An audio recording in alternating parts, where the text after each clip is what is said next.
So I want to thank the invitation and also to congratulate the hybrid conference team.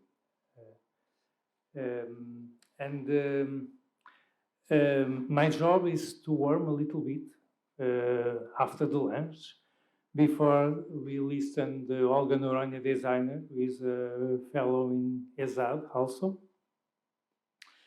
And I take a little time to tell you a short story with myself, to prove that this kind of conference is not possible 30 years ago.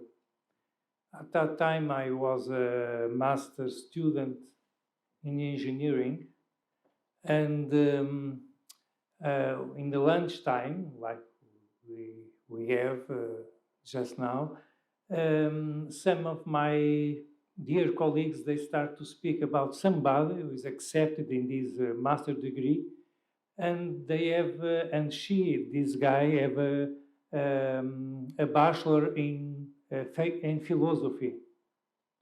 And they said that it's not possible that somebody who came from philosophy to a master in engineering. And they speak about a lot of time, and in the end I said, I'm that guy. And in the end, we are 20 students who have finished 5, and I'm second. And just when I present my thesis, the president of the jury, he said, I don't believe that somebody came from philosophy, they can take a degree in engineering. 30 years ago is not possible. So it's this kind of meeting and this kind of new approach about education and formation and future is quite new. And so I give another, it's wonderful to have this time, this kind of conference and discussion. And now I present my dear fellow Olga Noronha. She's a designer, and she will present works where artistic dimension, design, engineering, and also medical knowledge is intersect. So we have the pleasure to see an example when all these kinds can be concentrated in one product, this kind of jewelry. And I hope that you enjoy, like I enjoy this work. So, Olga. Thank you, Zelish. Thank you very much. It is a pleasure for me to be here today sharing with you a small yet very big part of my passion on an everyday basis.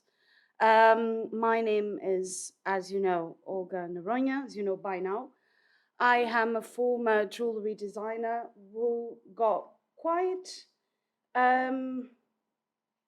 inquisitive about the role of and the position of jewelry in the world and in the body, and how could jewelry break boundaries towards science and engineering and technology, of course.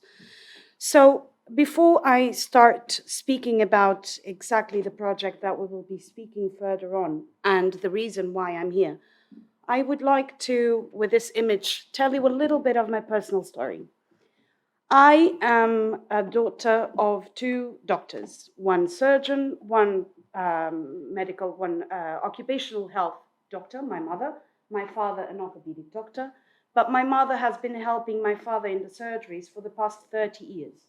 So since I was almost born, I've been going with my father and my mother to the recovery aisles in hospitals, going to see their patients after the surgeries. And I used to observe, as I still do today, the amazing empathic relationships that some doctors, in this case my parents, built and still do with patients, and how that influences in their emotional and physical recovery. However, I did want, and I did feel that my vocation was jewelry design, miniature sculptures, which then turned into big sculptures.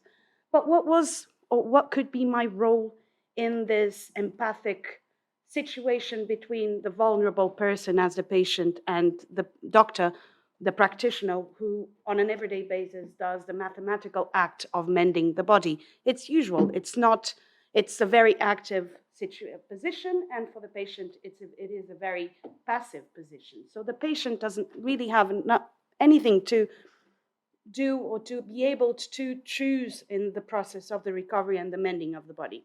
And this is why I put this image of kintsugi in here. So kintsugi, as a majority of you might know, is an art, a Japanese art from the 15th century of repairing broken pottery. So I started thinking, since I'm doing jewelry design, would I be able to do jewelry for the body and mend the broken body while adding value to it? In fact, the broken pot and the fixed pot is actually much more valuable in kintsugi from the 15th century than what it was before it was broken. This was very much what started to be called as medically prescribed jewelry or jewelry for medical repair.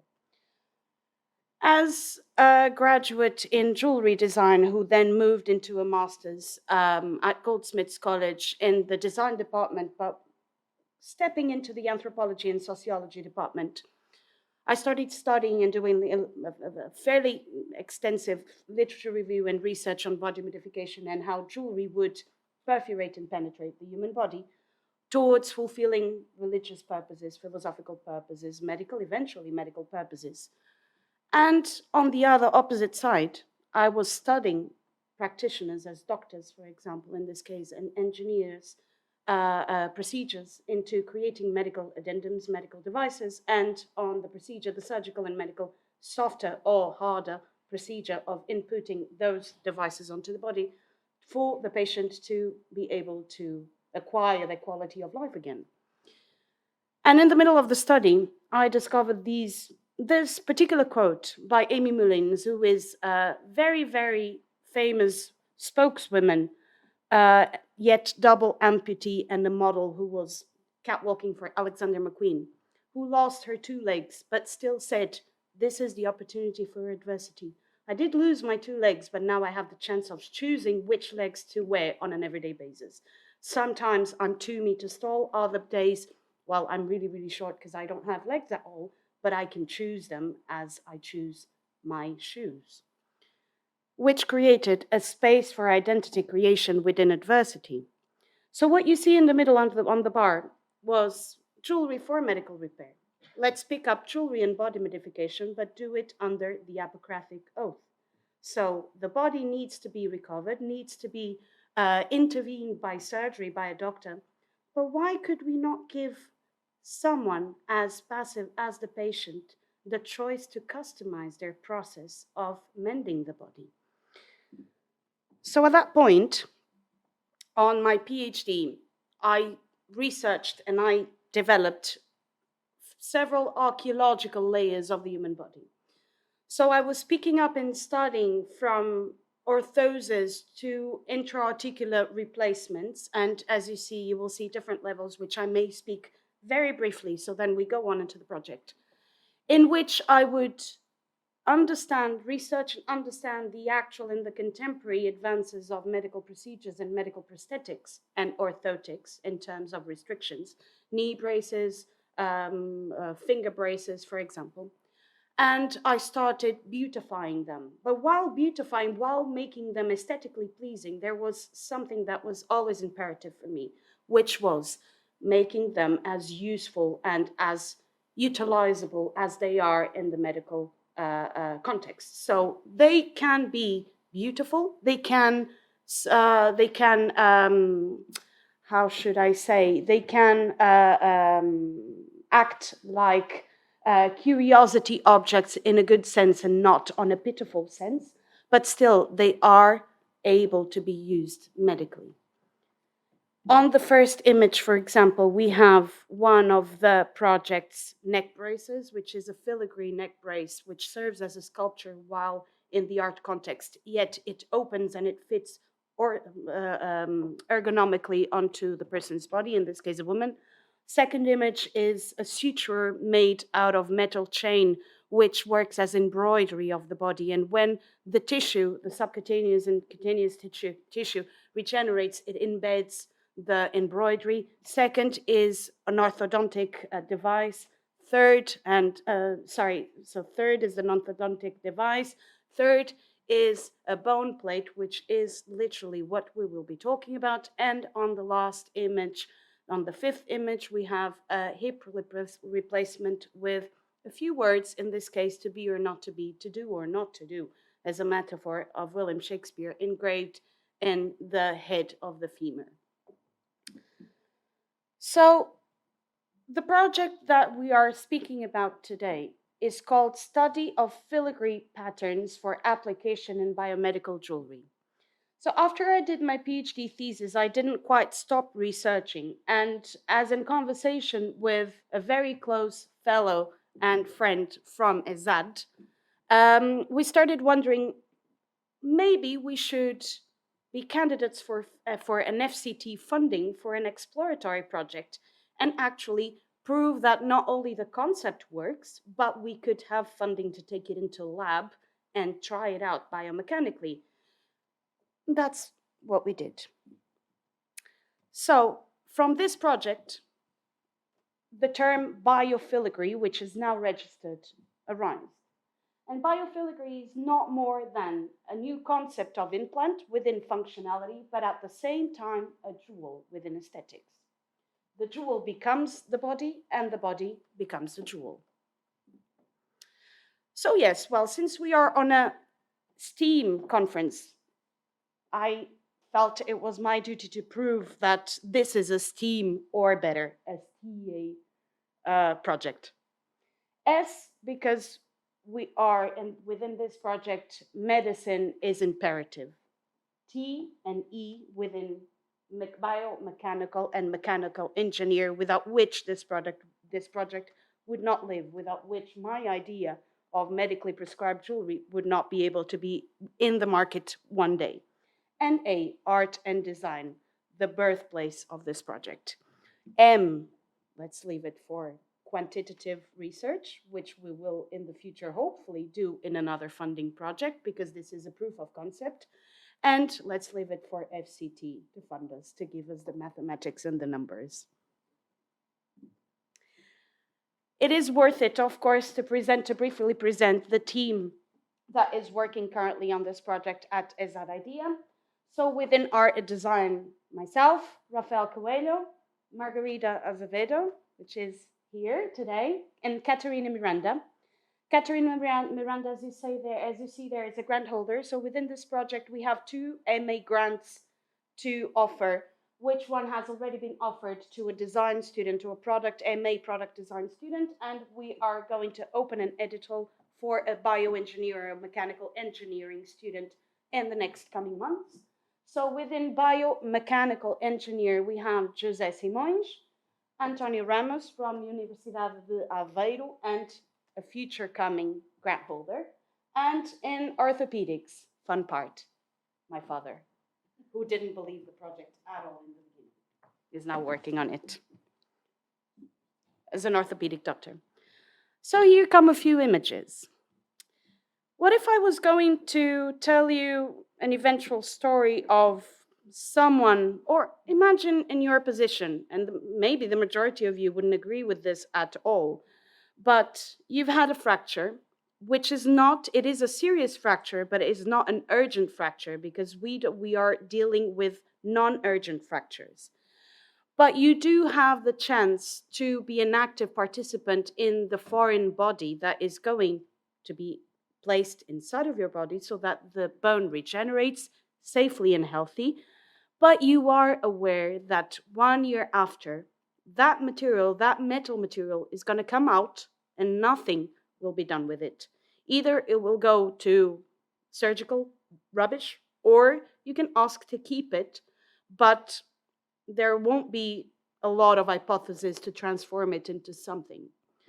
Yet, what if you had the chance to be an active participant and design your own medical device? In this case, and that's why the title of the project is Biofiligree or Filigree, study of filigree patterns.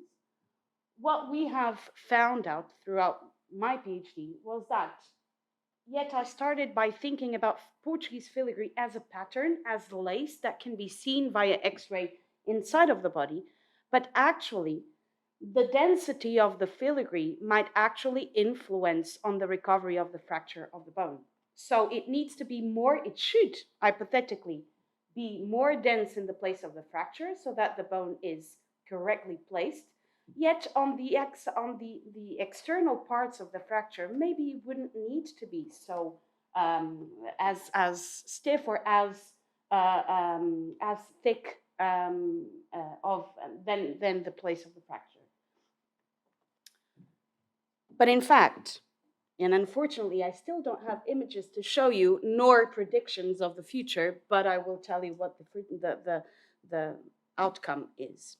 Anyway, this is still part of, this was the first model made of filigree bone plates, which you can see osteosynthesis and arthrodesis, so the joint of phalanges in the foot. I will show you just a few images of details.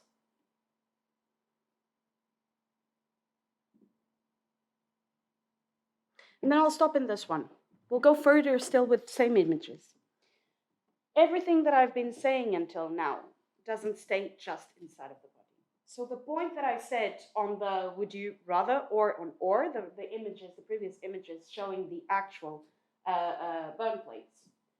What if this image, for example, here, what if this bone plate, which has close to the same length as a bracelet would have, what if after taking it off the body, the client or the patient is able to transform what was once an intimate piece of jewelry for bone health or for surgical purposes and then becomes an actual accessory in the outside of the body? So creating a 360-degree cycle, of a 180 better, cycle of reutilization and personalization / customizing the project, the piece. This could be a bracelet. This could be a pendant. So we now move on to show you a few images of pre-existent bone plates, really, really old ones, very contemporary ones, which come already with stunning colors. I say it myself, stunning colors, even though the patient never really gets to see them pre or post-operatively.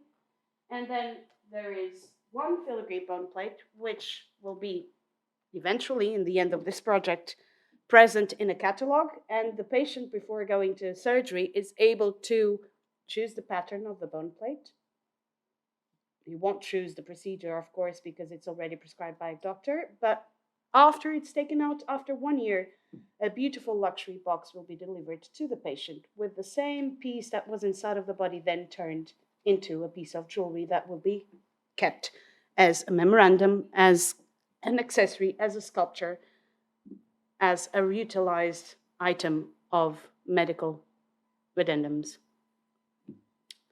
This is a contemporary and now used surgical steel bone plate, and the prototype down is one of ours. This is once again how you would be able to perceive via X-ray the small piece of lace or intricacy inside of the body. This is the one that we saw earlier on next to the contemporary calcaneus bone plate. And I will then show you what's going on right now. So we are currently producing prototypes in laser cut, Portuguese handmade, fully handmade filigree, testing thicknesses, testing sections of wire, testing breaking points. And after we do all these models, which have been designed manually or recurring to vectorial, we will hopefully produce them in double and show them as pieces of jewelry, which they can actually be. So why pay for something that is left inside of your body for health purposes for 1 year? 1 year after it's taken off and it's not yours anymore. Why not have it reutilizable and a natural item of value? This is, those two are models for the arm, and the one on the right-hand side is for the orbital cavity. I won't have much more to show you about this project, unfortunately, because it's very embryonary, but I would like to finish with this quote. I feel it sounds a bit better in Portuguese, but still we have it. Oh, it should come. Plato and Aristotle is down there, but it's not appearing, unfortunately. O belo cura, beauty heals. And that's what I've been feeling in the empathic relationships that doctors place with and establish with their patients. Thank you very much. And if you'd like to know more about this project, I think you may find all relevant information under this website. Thank you.